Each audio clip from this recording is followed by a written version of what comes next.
एक बहुत ही नमस्ते। आज हम एक बहुत ही दिलचस्प आध्यात्मिक गुरु गुरु जी के नाम से जो जाने जाते हैं उनके बारे में बात करने वाले हैं। हाँ, और हमारे पास इनसे जुड़े कुछ लेख हैं, कुछ आर्टिकल्स हैं। बिल्कुल। और इन स्रोतों में उन्हें भगवान शिव का अवतार तक बताया गया है और उनकी जिंदगी चमत्कारों और मतलब बहुत गहरी शिक्षाओं से भरी हुई बताई जाती है। बिल्कुल। और जो बात इन लेखों को खास बनाती है, वो ये है कि ये एक ऐसे गुरु की कहानी बताते हैं जिनका प्रभाव 2007 में उनके शरीर छोड़ने के बाद भी मतलब बढ़ता ही जा रहा है। अच्छा। इसका जो सेंट्रल थीम है, वो है भगवान के साथ एक सीधा एक पर्सनल कनेक्शन, जो किसी भी पारंपरिक पूजा पाठ या कर्मकांड से हटकर है। सही कहा।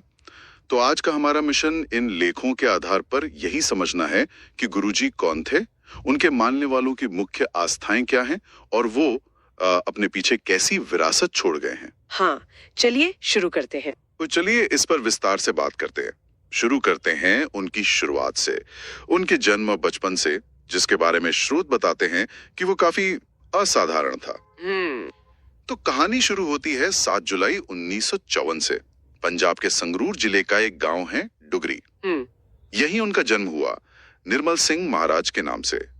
और लेखों के मुताबिक जन्म के समय से ही मतलब अजीब घटनाएं होने लगी, जैसे कमरे में अचानक एक सांप का दिखना, तेज रोशनी का होना। हाँ, मैंने भी पढ़ा। हाँ, और कहते हैं कि पंडित ने उनकी माँ से कहा था, ये बच्चा सिर्फ आपका नहीं है, ये पूरी दुनिया का है। देखिए, इस तरह की कहानियां किसी भी आध्यात्मिक व्यक्तित्व की जीवनी में एक बहुत जरूरी काम करती हैं। ये शुरुआत से ही एक डिवाइन नैरेटिव सेट कर देती हैं। मतलब एक पहले से तय किस्मत की तरफ इशारा। एग्जैक्टली। और लेखों में ये भी बताया गया है कि उनका बचपन भी अलग था। वो अक्सर खेतों में गहरी समाधि में बैठे मिलते थे। जाहिर है दूसरे बच्चों ने समझ नहीं पाते होंगे। देखो, उनका मजाक उड़ाते थे, या अकेलापन, ये दुनियावी चीजों से एक तरह का अलगाव दिखाता है। और यहीं से उनके चमत्कारों का सिलसिला भी शुरू हो जाता है। हाँ, जो उनके साथियों को हैरान कर देता था। अच्छा, मतलब चमत्कार बचपन से ही शुरू हो गए थे।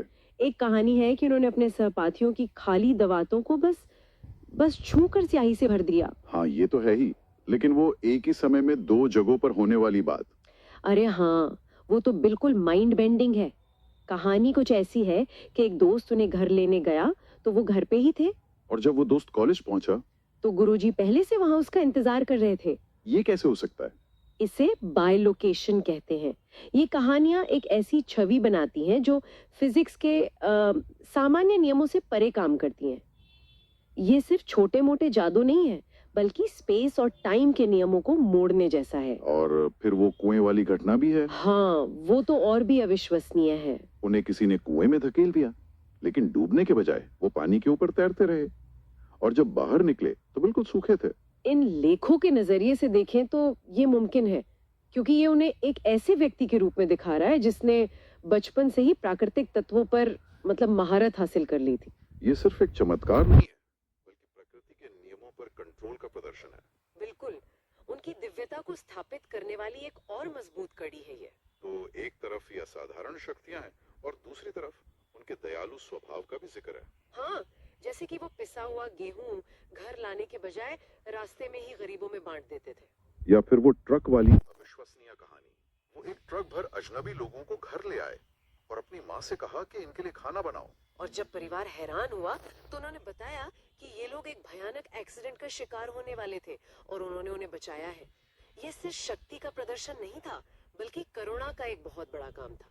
एग्जैक्टली। तो ये किस्से उनके चरित्र के 3 मुख्य पहलू स्थापित करते हैं: दिव्य शक्ति, सांसारिक चीजों से अलगाव और गहरी करुणा। हाँ, और यही 3 स्तंभ हैं जिन पर उनकी बात की शिक्षाओं और विरासत की नींव रखी गई है। तो ये सब कहानियां तो उनके बचपन की हैं, लेकिन एक गुरु की असली पहचान तो उनकी शिक्षाओं से होती है। उनके फॉलोवर्स की मुख्य मान्यताएं क्या हैं? ये स्वरूप का जो कॉन्सेप्ट है वो मुझे बहुत दिलचस्प लगा। हाँ, ये उनके दर्शन का केंद्र है। स्वरूप का मतलब है उनका रूप, यानी उनकी तस्वीर, उनकी फोटो। हाँ, लेखों के अनुसार गुरुजी की तस्वीर सिर्फ एक कागज पर छपी छवि नहीं है, उसे स्वयं गुरुजी का एक जीता जागता दिव्य रूप माना जाता है। मतलब तस्वीर में और उनमें कोई फर्क नहीं है। स्रोतों के अनुसार बिल्कुल कोई फर्क नहीं। और ये एक बहुत ही पावरफुल आइडिया है, खासकर आज की भागदौड़ भरी जिंदगी में।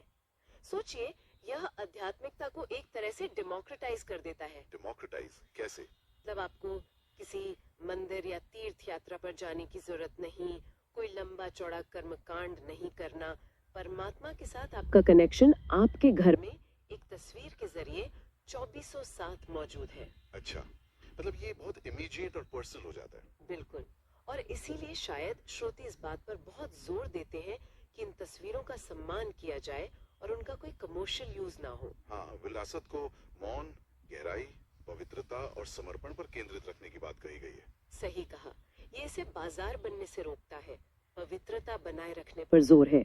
उनकी एक और शिक्षा है जो बड़ी सीधी लगती है। उन्होंने भक्तों से कहा, अपने अहंकार और बुद्धि को अपने जूतों के साथ बाहर छोड़ दें।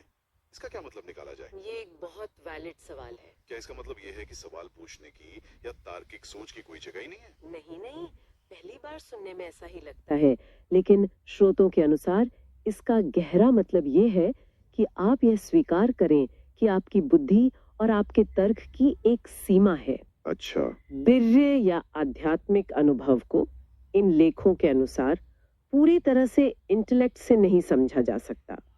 ये ओवर थिंकिंग को छोड़कर अनुभव करने और महसूस करने पर जोर देता है। तो ये तर्क को पूरी तरह खारिज करने की बजाय उसकी सीमाओं को पहचानने की बात है। बिल्कुल, ये समर्पण और विश्वास पर आधारित भक्ति मार्ग की ओर इशारा है।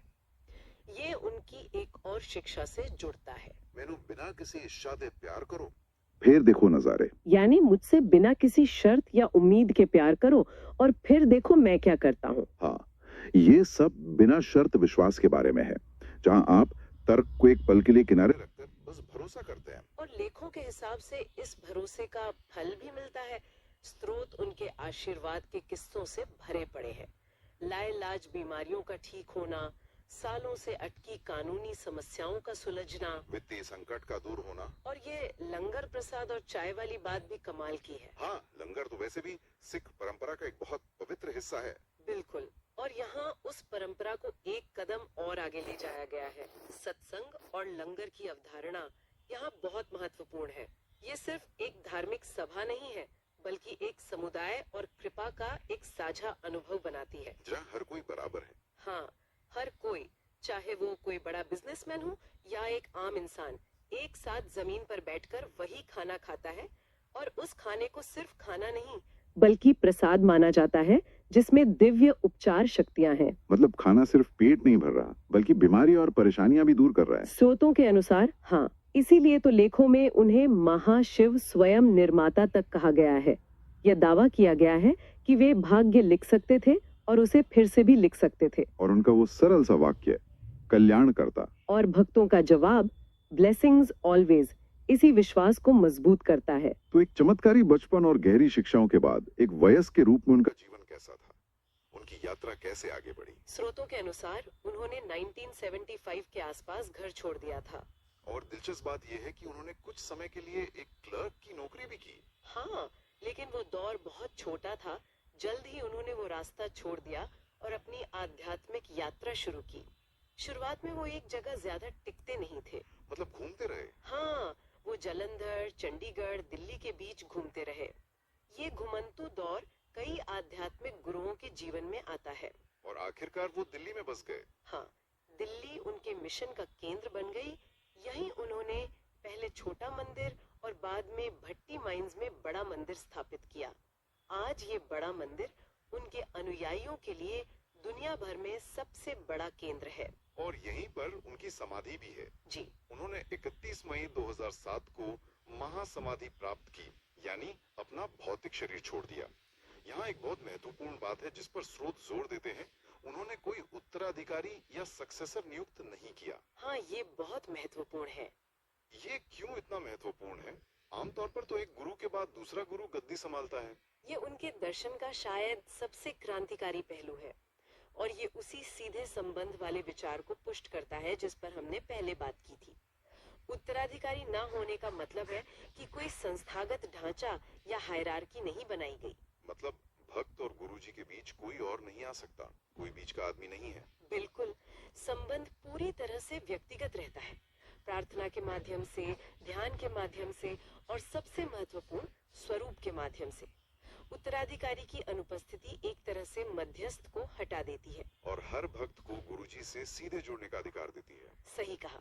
स्रोत खुद कहता है कि उनके आशीर्वाद आज भी वैसे ही चमत्कार कर रहे हैं, यहाँ तक कि उन लोगों के लिए भी जो उनसे कभी शारीरिक रूप से मिले ही नहीं। ये इस विचार को मजबूत करता है कि उनकी उपस्थिति और शक्ति भौतिक शरीर से परे है। बिल्कुल। तो इस सब का क्या मतलब है?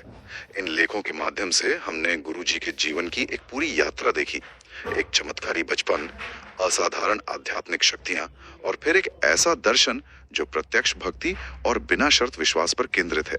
और जो विरासत यहाँ वर्णित है वो आज भी फल फूल रही है। हाँ, जिसमें अनुयायी उनके जाने के कई साल बाद भी उनकी उपस्थिति और आशीर्वाद को महसूस करने का दावा करते हैं। ये जो कहानी इन लेखों में प्रस्तुत की गई है वो बहुत शक्तिशाली है। इसका आकर्षण इस बात में है कि यह ठोस दुनियावी चमत्कारों जैसे बीमारी का इलाज, नौकरी मिलना को एक अमूर्त विश्वास आधारित रिश्ते से जोड़ती है। और इसमें कोई जटिल रीति रिवाज नहीं है। बिल्कुल नहीं, कोई निर्धारित नियम नहीं है और जीवन के हर क्षेत्र, हर धर्म के लोगों के लिए दरवाजे खुले हैं। यह एक बहुत ही आधुनिक दृष्टिकोण है जो कर्मकांड के बजाय व्यक्तिगत अनुभव पर जोर देता है। श्रोताओं के लिए एक अंतिम विचार छोड़ जाते हैं। इन स्रोतों में बार बार एक दिव्य सुगंध का जिक्र आता है, गुलाब जैसी महक। हाँ, जो कहते हैं कि गुरुजी के पास से आती थी। और आज भी उनके अनुयायी अक्सर इस सुगंध को महसूस करने का दावा करते हैं और इसे उनकी उपस्थिति का प्रमाण मानते हैं। हाँ, ये बहुत दिलचस्प है। तो यह विश्वास और हमारी इंद्रियों के अनुभव के बारे में एक बड़ा सवाल खड़ा करता है। एक गैर भौतिक घटना जैसे कि एक सुगंध कैसे एक पूरे समुदाय के लिए विश्वास का इतना मजबूत आधार बन जाती है? कैसे एक महक परमात्मा का ठोस प्रमाण बन जाती है? इस पर सोचिएगा जरूर।